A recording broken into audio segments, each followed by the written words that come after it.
Ассаламу алейкум. Өте дәмді, жұмсақ торт тәрізді пирог даярлап көрсетемін. Алмасымен.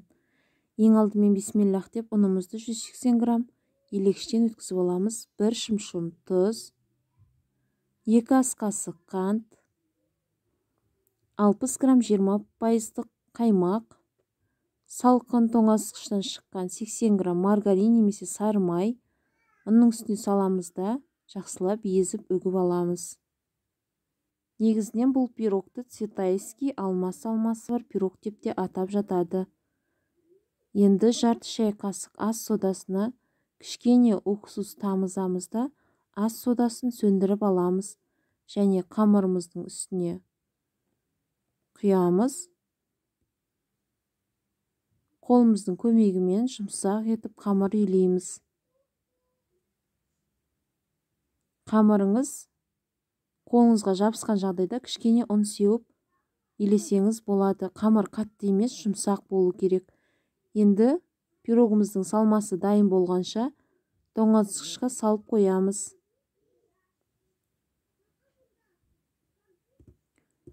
Енді құймасын даярлаймыз. 200 грамм қаймаққа 20%, 1 шымшым тұз, 100 грамм қант, 1 жұмыртқа, 2 ас қасық ұн себеміз де жақсылап тұрып араластырамыз, 1 келкі болғанша.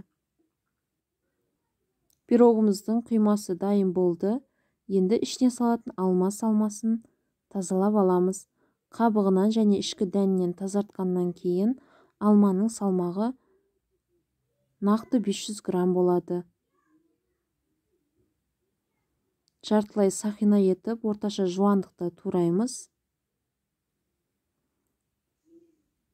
Өте жіңішке етіп турамаңыздар.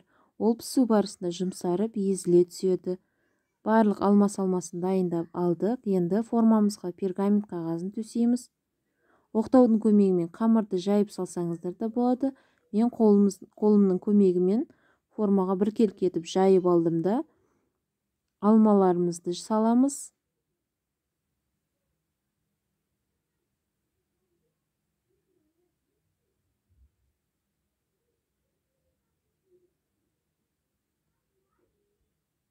Алмаларымыздың барлығын салып алғаннан кейін қаймақтан дайындалған құймамызды құямыз.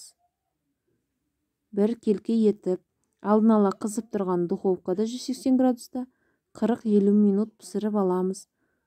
Шет жақтары сарғыш қызарып піскен кезде пирогтарыңыз дайын деген сөз. Сәл 1 сағатқа тоңазытқышқа салып суытып алыңыздар міндетті түрде. 1 сағат өткеннен кейін пирогымызды кесіп дастарханға ұсынамыз. Міндетті түрде баршаңызға дайындап көруді ұсынамын.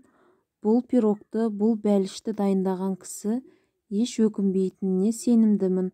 Торт тәрізді жұмсақ, дәмді салмасы бар бәліштеріңіз барша қонақтарыңыздың көңілінен шығады деген ойдамын.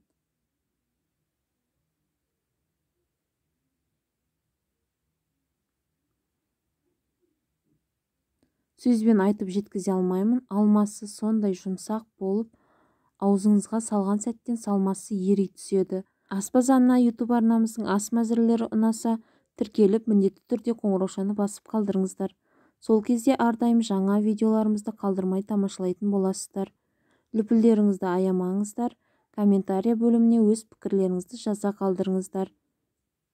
Әрбір YouTube арнамыздың көрермендері мен тіркелушілері біздің арнаның дамуына өз үлесін қосуда. Қолдауларыңызға көп рахмет. Ассаламу алейкум ва рахматуллахи ва баракату.